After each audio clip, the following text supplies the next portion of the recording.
Hello, New York Giants and NFL fans alike.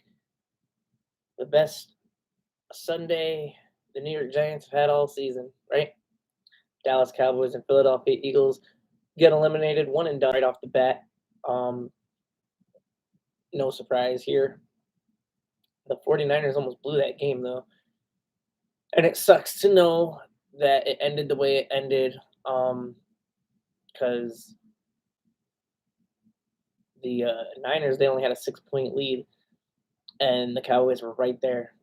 I think everybody knows that they had the momentum. They could have scored a touchdown to win that game. It wasn't like it was playing for overtime. It was just a straight up win. But unfortunately, they didn't have enough time to clock the ball. And no surprise that we all know Mike McCarthy is a garbage ass head coach. And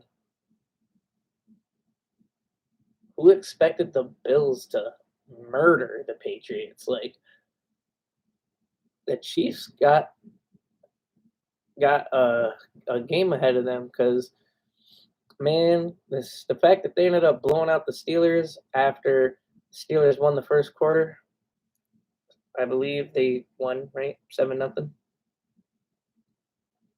me check if that's true. No, the Steelers didn't score the 7 until the second quarter, but boy oh boy, that some game that turned out to be after the Steelers did lead the game 7-0 after a scoreless first quarter. Bengals got their win against the Raiders. We have Derrick Henry returning to the field this Sunday. Or is it Saturday? Saturday, Bengals Titans are the first game of the divisional round. The 49ers at the Packers. I feel like this is one of the best divisional rounds of all time because the Niners Packers game is not definite. I feel like the Niners can run, Packers can throw with a little bit of each mixed in. And I think that game will be close. I don't think that'll be a blowout. I think the Bengals and Titans game will be close. I don't think that'll be a blowout either. Two like really good games to put on Saturday. And then the Rams Bucks. We all know the Rams have had the Bucks number, and I don't think anything different is going to happen. Jalen Ramsey is going to be guarding Mike Evans, and there's not really much other targets to throw to with a really good Rams defense and a really weak Buccaneers secondary is going against Matthew Stafford and Cooper Kupp and Odell Beckham. And I think the Rams, I mean, I don't think it's going to be a blowout, but I think the Rams definitely get the win. And the Bills at the Chiefs. I think the Bills already beat the Chiefs earlier this year. And I think if the same two teams show up, Patriots defense and the Steelers defense are two of the best defenses in the league. And the Bills and Chiefs, they just both put up a whopping 47 and 42 points. Mike Tomlin and Bill Belichick, two of the best coaches of all time. Obviously, I think, especially because it's a division game, needless to say, the Bills win is more impressive than the Chiefs win because looking at the betting odds, the Bills were like, what was it, a 3.5-point favorite or something like that, and the Chiefs were a 13.5-point favorite. I mean, like, nobody gave the Steelers a chance, and the Bills won by 30 points. Chiefs only won by 21. So I really do think that the Bills can beat the Chiefs. Game's going to be much warmer for the Bills. Chiefs will, of course, have the home field advantage that the Bills surely did have on Saturday. And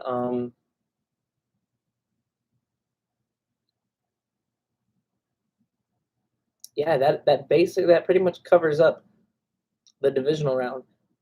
So my prediction, what I would like to see is my Super Bowl. I want it to be whoever wins the Saturday games. I think the Titans are going to win, and I've said mostly all year long now, since the Titans blew out the Chiefs in the regular season, the Titans have been my pick since that, maybe even longer, to win the Super Bowl. They have an amazing defense. Vrabel is coaching so well, and they have dealt with their fair share of major injuries this year, including Derrick Henry, obviously. And the fact that they still locked up the number 1 seed in the AFC, they're going to be fully healthy. I don't think they can be stopped as long as they play the way they played all season. But now, looking at the Cincinnati Bengals, the Tennessee Titans are weakest at the secondary. The Bengals have been really hot lately, and if Jamar Chase and Tyler Boyd and Higgins, Uzama, if Burrow can light them guys up, it's going to be a close game. I don't care who wins, even though, like I said, I think the Titans should win.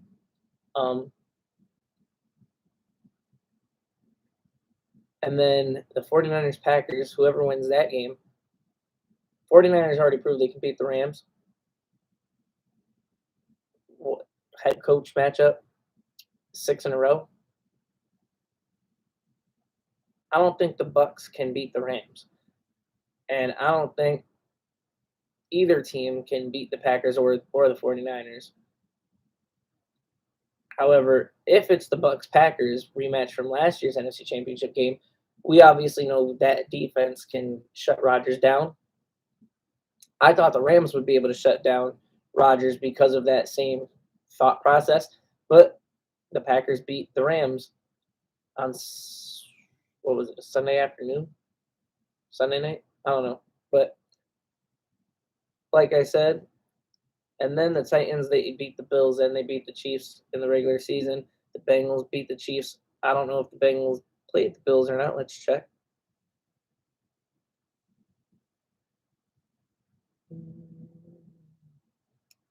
Bengals did not play the Bills this year. So like I said, I think the Titans have all the advantage. I like the 49ers' chances. They were just in the Super Bowl 2 years ago. Buccaneers and the Chiefs were both in the Super Bowl last year. The Bills and the Packers were both in the championship games last year. The only team that's new to this scene is the Bengals. The Titans were also in the divisional round last year where they played, was it the Bills or the Chiefs? And yeah.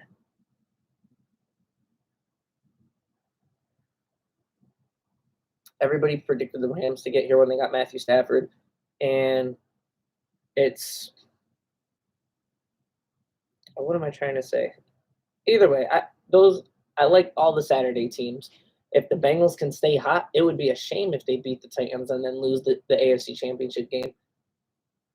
But then I don't think the Bengals could win the Super Bowl. Just the experience of the other 4 teams that they'd be playing, the Rams, the Bucs, the Niners, and the Packers, have all been there. They've all, and Joe Burrow's only in his 2nd year. I mean, something's really special the way the Bengals team is, and I'm proud of the Bengals. But yeah, my dream scenario right now would be Titans over 49ers in the Super Bowl. And for any of you guys that are still watching or have watched all the way up to this point, please make sure you give the video a like, subscribe to the channel, drop a comment, share with a friend, all that good stuff. Make sure you ring the bell, turn on those notifications so you can know anytime I'm going live or have gone live. And just a little touch up for my New York Giants fans. We started our 2nd round of GM interviews.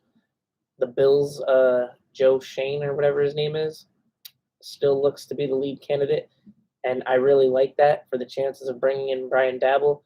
See what the Bills just did to the Patriots on Saturday. I think the other two best candidates would be Jim Harbaugh. Ever since he said he is going to be coming back to the NFL, I haven't heard much about him. I'll probably look up more about it after I post this video. And I would like the idea of Flores. I like the idea of Flores because I feel like he's the coach Judge Joe. I can't. Joe Judge told us that he was. It would reunite Flores with Patrick Graham, who looks to currently be staying on the team. And if all the legal allegations drop against Deshaun Watson wants to play for Brian Flores. So if the New York Giants got Deshaun Watson, however the hell we might have to do it, it would be pretty crazy. Now, my dream is still Jim Harbaugh, and like I said, Brian Dabble, the only thing I don't like about him is he's never been a head coach before, but look at what he's doing with Josh Allen and just think about what he could do with Daniel Jones. Look at what he's done with their whole offense and just think about what that could bring here. But yeah, I think Shane, I don't know much about GMs or who they are. I haven't really read anything in depth. I don't know what their speeches were, what like makes any of them shine or anything like that. Other than the fact that these guys all had a helping hand in making the teams that we see on the field right now, because everybody we gave an interview to is in the playoffs and or should have been in the playoffs, i.e. the Baltimore Ravens, who obviously were like most injured team in the NFL this year. I think that I would prefer Shane to come. And if we got Harbaugh, Flores, or Dabble, I would be happy. Anything other than that, I'd have to question what's going on. And I still think that no one can convince me outside of double offensive linemen for our draft picks, unless we go with George Karlaftis at 7.